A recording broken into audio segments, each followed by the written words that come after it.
Заповядайте напред, когато чуете моя глас. Следвайте го. Аз съм Георги. Аз съм Даниела. Как трябва да подредим дъгата? Хоризонтално или някъде натам трябва да е тук назад на усещане? Ето и екрана, предполагам това е с кафето. Да, а има ли кафе? Пред мен е пробвам. Аз искам да видя как ще налееш без да се олееш. Ами, Плъзгам ги по ръбчето. Преди ръка.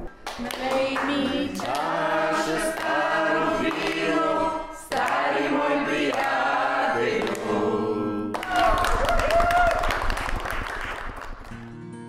Идеята на проекта Диалог на тъмно е да постигнем равенство и да преживеем това равенство в условията на пълна тъмнина.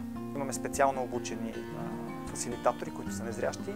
Водиме такива сесии, в които каниме хора от всички тези обособени групи, така че те да могат да бъдат заедно, да преживеят в тъмнината своята заедност, изпълнявайки различни задачи и след това да обсъждат темите, които ги вълнуват.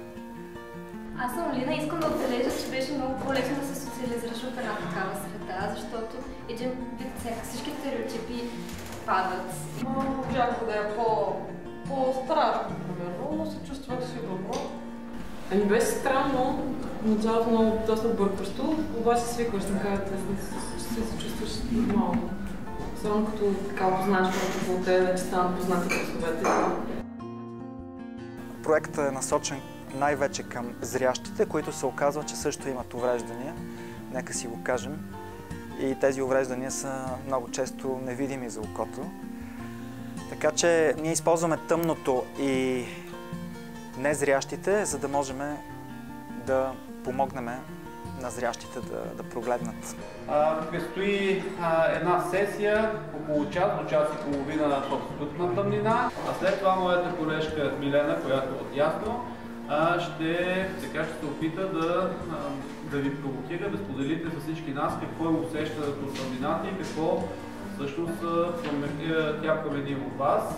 Диалог на тъмно е една възможност, където зрящи и незрящи могат да се срещнат в тъмното и да се сменят ролите. Незрящите да обслужват зрящите и да се проведе един диалог с цел опознаване и преодоляване на предразсъдъците и от двете страни. Диалог на тъмно е възникнал в Германия благодарение на Андреас Хайнекер и неговото приятелство с незрящия му колега. В затъмнени пространства се срещат зрящи и незрящи. Било то изложба, където незрящите водят хората през гора, град, пътуват с лодка и накрая отсядат в бар. Или работилница, където се дават задачи и хората разработват социални умения. Било то събития, където хората идват да вечерят на тъмно, или има концерт на тъмно, или театър на тъмно. Но целта е една и съща. Това е да се преодоляват предразсъдъци, бариери към различните от нас. това намерих се. Дани, това че ли се? Ето да, намерихте се. Да, още един. Сега са креми.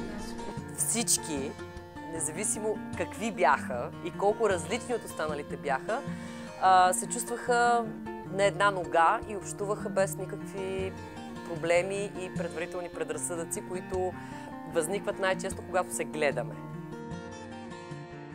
Като цяло идеята на проекта Диалог на тъмно беше да създаде условия, в които хората спират да бъдат роли, социални и обществени, и започват да бъдат себе си. Тъй като в тъмното те не се виждат и общуването във всяка една от групите преминаваше по абсолютно автентичен начин.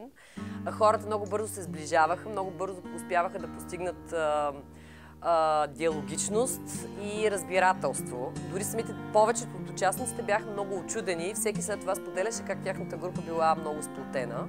Като всъщност всички групи бяха сплотени в тъмното, което всъщност е феномена на тъмното. Запознах се с нови хора, пак ми беше интересно. Не ми пречи това, че съм на тъмно, може би защото всички бяха много открити един към друг и си помагахме. Като цяло впечатлението е, че за всички, които са присъствали на събитията на тъмно, това е изключително разтърсващо преживяване И основният фокус по време на обратната връзка на Светло беше те да могат първо да преосмислят през какво са преминали и да си изведат някакви изводи, които евентуално биха могли да ги ползват и в ежедневието си.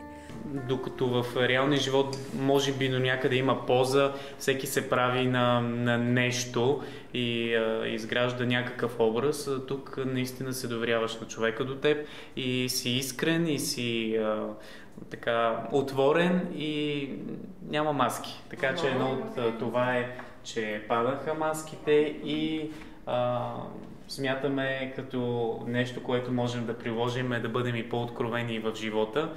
Масово участниците наистина си променят гледната точка не само към незрящите, а и точно към хората с увреждания, защото успяват поне за час и половина да се поставят на мястото на другия, да се поставят в неговите обувки. И това наистина им помага по различен начин да гледат света на хората с увреждания. Не, изобщо нищо не виждам. Не виждаш 100%. Когато не виждаш, всичко трябва да си го изградиш сам. В началото ми беше странно самото усещане, но с времето вече се поуспокоих и започнах да приемам нещата. Нали, смисъл, всичко става нормално. До момента всички, които са посетили диалог на тъмно, имат много положителна оценка, много висока оценка на фасилитаторите на тъмно, много висока оценка на фасилитациите на Светло след това. Оценките са анонимни. Най-често срещани отговор в анкетите е какво научихте след събитието е, че научих много за себе си след час и половина на тъмно. Също един от най-често срещаните отговори е, че се получава сплотеност с непознати хора за изключително кратко време, което те преди това нямат никаква комуникация с тези хора. Диалог на тъмно принадлежи към забавната индустрия и от самото начало има голям успех, тъй като не се продава като социален проект, а се продава като социален бизнес.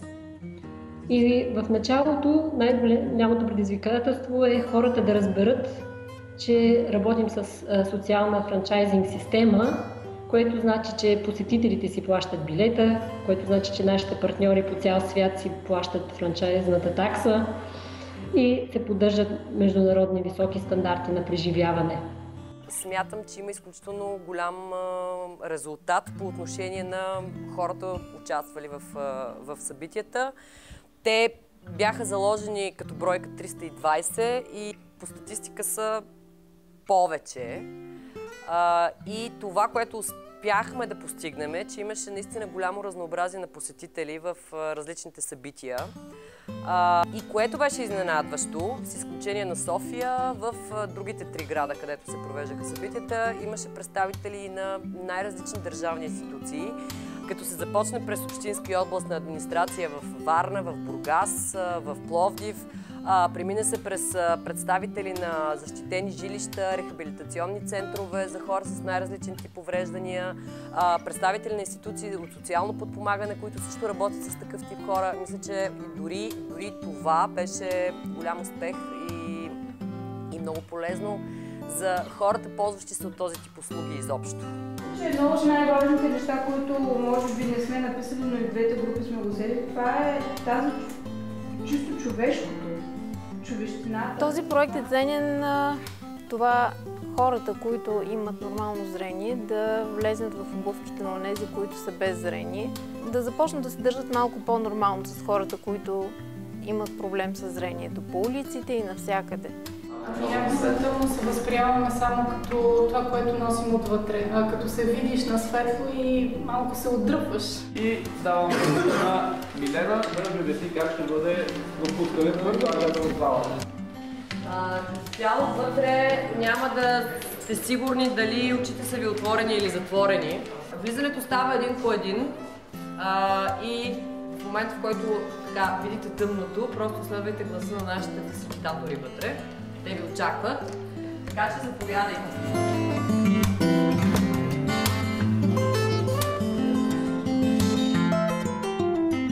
Това, което възпрепятства диалога най-често в общуването, са предварителните нагласи, които ние имаме за другите. Независимо по какъв признак те са различни, ние ги слагаме в едни рамки и общуването ни става през тези рамки, които ние имаме в главата си. Ние самите не сме много често автентични в общуването си и това всъщност пречи на истинския диалог. И именно тъмното създаваше условията, в които да бъде автентично общуването. Това намерих ли се? Дани, това че ли се? Ето да, намерихте се. Да, още един. Сега за креми. Сега почва веселата част. Да, и сега ще пеем. Сега чакаме вашата песен. В началото на тъмно всички са по някакъв начин изненадани, но общо взето моите наблюдения са, че всички намират начин да покажат, че съществува, т.е. всеки от тях говори, защото на тъмно няма как. Иначе да покажеш, че си там.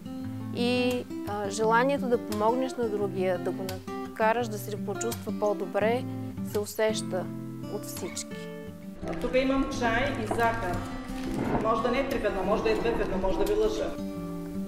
Зрещите хора на тъмно научават, че много неща могат да правят на тъмно. Че ние като не виждаме, успяваме да се справяме с същите неща, с които те правят на светло.